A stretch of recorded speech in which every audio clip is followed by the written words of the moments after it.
Hi there, I'm Peter, Managing Director of Glass Curtain. We're a Canadian manufacturer of fiberglass framed curtain wall systems for triple glazed applications. And today, we're going to talk about the past, the present, and ultimately what we see as being the future and curtain wall framing systems. In our tour of history, we're going to start with the very first. Here we have the first ever curtain wall installation. For those of you who are wondering what you were ever going to do with your architectural history degree, well, now's your time to shine. Do any of you recognize it?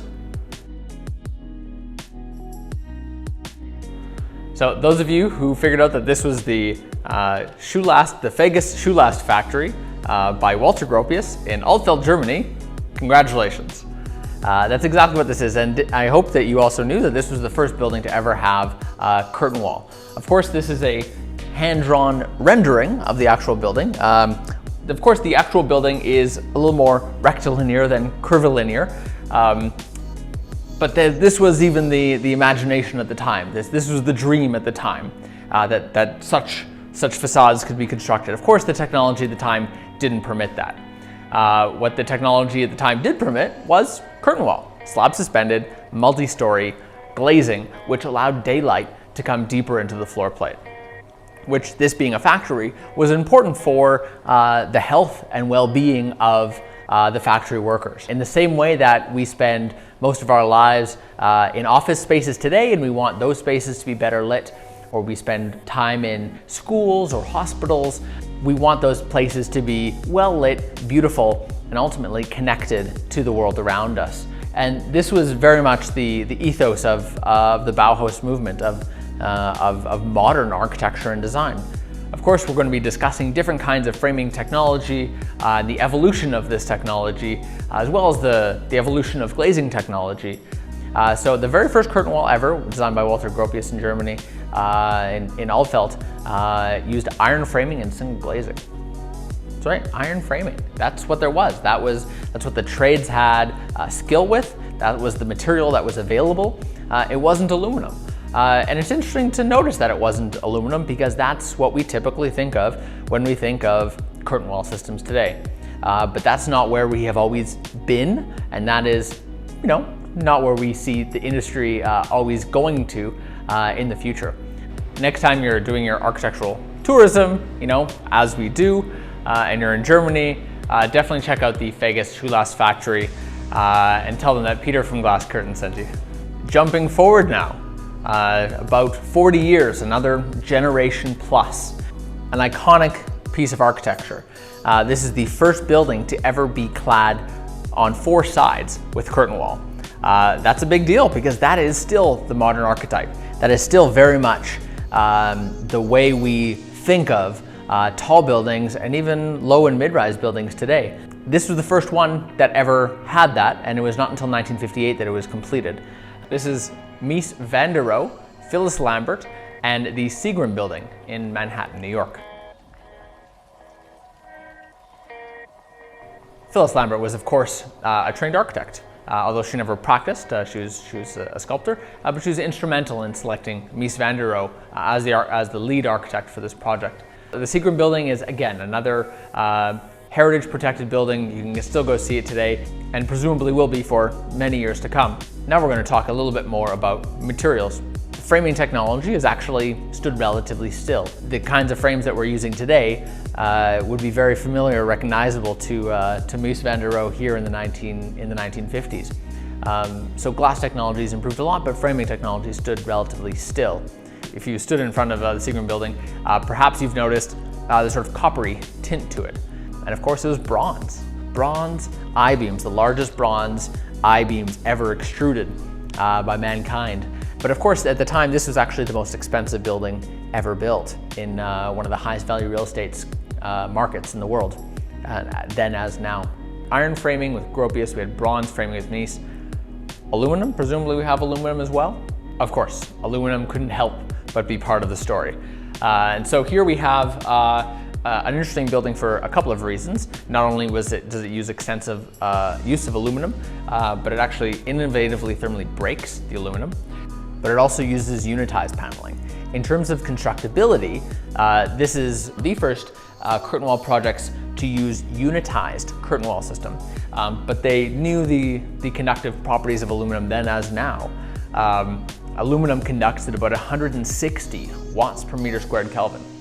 That being said, energy performance was nowhere near the top of the priority list in the 1950s, certainly nowhere near where it is today. But it just shows that there were different priorities at that time. And despite some of these differences in priorities between the 1950s and the 2020s, we still have the same desire for the same aesthetic, the same desire for openness, a sense of transparency, a sense of interconnectedness between the interior and the exterior worlds. And this hasn't changed, even though we're now looking for our buildings to have as minimal as possible of an environmental impact. And this actually sort of ties into Michael Sorkin's list of 250 things every architect should know. Of course, Michael Sorkin unfortunately passed away recently. And number 11, 12, and 13 on his list are the insulating properties of glass, the history of its production and use, and of its meaning. And of its meaning is really, I think, something we forget about sometimes when we don't think about what is the actual use of glass. It's not just to let energy out. It's not just to have thermal bridging everywhere. It's really to connect us to the world around us and to remind us of our surroundings to the land. Today, with the increasingly stringent energy codes that we have, then the BC Energy Step Code, which by 2032 is aiming to reduce the energy consumption of all new buildings by 90% towards the Passive House standard.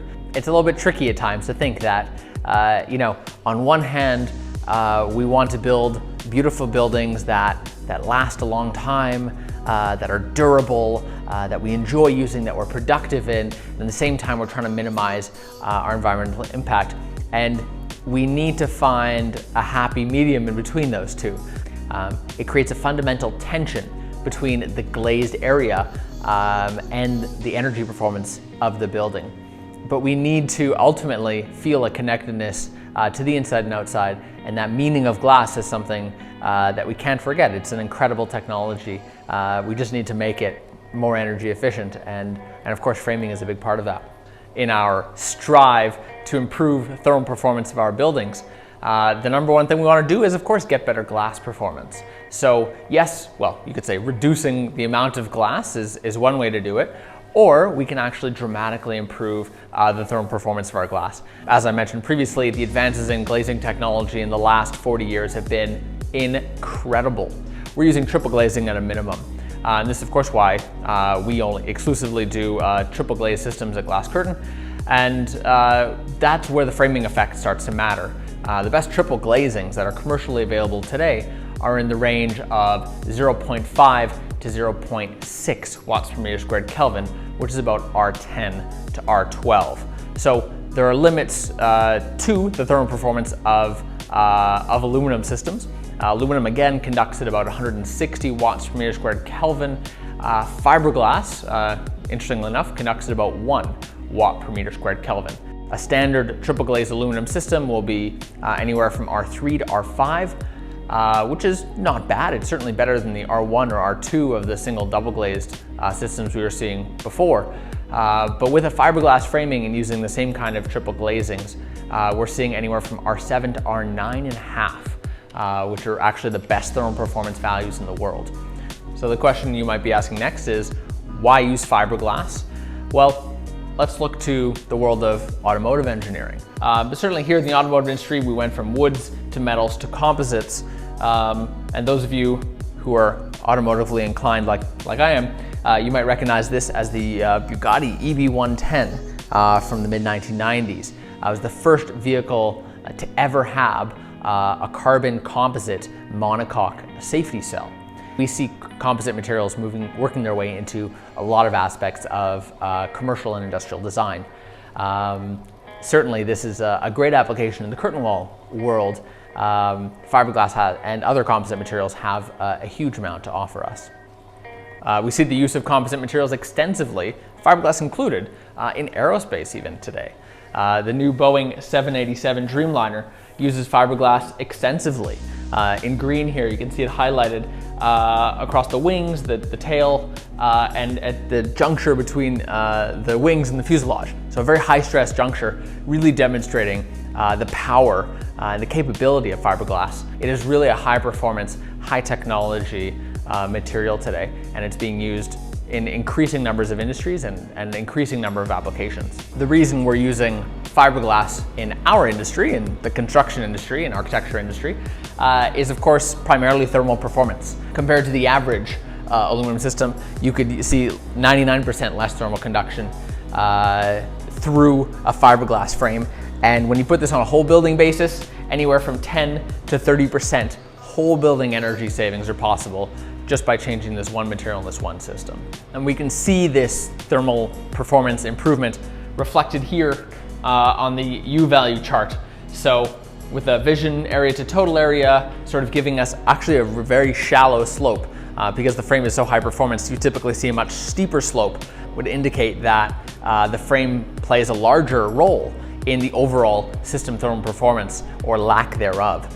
Having a relatively shallow slope means that the frame performance and the glass performance are actually quite similar. So you're not really penalized for using smaller pieces of glass, and you're not necessarily forced to use larger pieces of glass to reduce the thermal performance of the framing and improve the overall system performance. But of course we have a few different sort of typical glass makeups here. The two in the middle, the red and the green are two low-E coatings, different kinds of low-E coatings, whether you're using two SolarBand 70XLs or two SolarBand 60XLs. The blue line on the bottom is the triple low-E coating with a Pilkington, for example, a Pilkington Energy Advantage hard coat on the Surface 6. And then the top sort of purple line is just one low-E coating, which we wouldn't typically use, but gives us a frame of reference for overall thermal performance of the various therm systems. And you might say to me, Peter, what about the actual experience of using the next generation, or using the future of curtain wall systems? This is a great candid moment here, and a gentleman's leaning up against the horizontal aspect of the curtain wall, or the transom, like it's any other part of his building. It's about minus 10 degrees outside, and inside it's an unheated penthouse in Edmonton, which is, a cold city for sure. And it's about, call it 20 degrees, 15 to 20 degrees inside. And he's interacting with this curtain wall system, even though there's, call it a 30-degree difference between interior and exterior environments. He's interacting with this sort of glazed facade as if it were opaque, as if it were any other part of his built environment. It improves the way he interacts and experiences his space, and it functionally expands his space. Using a fiberglass frame system is a fantastic way to improve the lived experience of tenants, of occupants, whether they, sort of recognize the manufacturer or not. It fundamentally changes and improves the way they experience a space. It's a very powerful idea, thermal comfort. We can try to quantify this in some ways, but fundamentally it's a qualitative benefit. Of course, we want to have our cake and eat it too, and it wouldn't be much use if we were improving the operational performance and experience of our buildings to the detriment of the embodied impact. And this is something that we've been sort of championing for a long time. We did our life cycle assessment with the Athena Institute for Sustainable Materials in 2009, so 11 years ago. The improvement that our fiberglass frame system had, and that the future of curtain wall arguably has, compared to the status quo today, which is aluminum. So, 60% less carbon emissions are embodied in a fiberglass frame compared to an aluminum frame. 50% less acidification, which is H+, hydrogen ions, smog, which is NOx, eutrophication, total energy, and fossil energy. Across the board, there's a huge improvement in using fiberglass composite materials compared to aluminum, not just in situ, not just in the installed sort of phase of the products and project's life cycle, but in the embodied side as well. And that's something that we're very proud of and we feel is deeply important to the future of sustainability of the built environment. This life cycle assessment that we did, as well as the other health product declarations and other sort of certifications that we have in place, lend themselves very well to the new materials and resources credits under LEED v4. And we'll probably dig into that a little bit further in a later video. Another area where we want to have our cake and eat it too is we want a high performance system that also works for all building types. And of course, combustibility has long been a challenge of composite materials in general. And fiberglass composite is no exception. And so, which is why we're very proud to have completed successfully the CAN-ULC S134 fire test, or flame spread test rather, which is incredibly rigorous 3-story assembly, which we completed in 2018 down in Texas with Intertech. And we will also dig into that a little bit deeper in a future video. So that was our 2018 research and development. Our 2019 research and development project was Passive House certification. This is something we also feel very strongly and very passionately about, that the future of buildings has to be high performance and ideally highly glazed, or at least moderately glazed as well, not zero glazing. We are actually now the first curtain wall system in the world to certify to the Passive House cold climate standard, which requires 0.6 watts per meter squared Kelvin overall framing system, which is R9.5. That is a new framing system that we have offered here. And so we now have third-party certification from none less than Passive House in Germany, that we have the highest thermally performing curtain wall system in the world. And if that's not the future, I'm not sure what is. So there you have it. A quick rundown on the past, the present, and ultimately what we see as being the future of curtain wall systems. We started with Gropius using iron framing, Mies using bronze framing. Today we're mostly using aluminum framing, and in the future we see a greater and greater opportunity for composite materials and fiberglass in particular. Thanks for watching. Feel free to check us out on Instagram and Twitter at GlassCurtain. Thanks very much. We'll see you next time.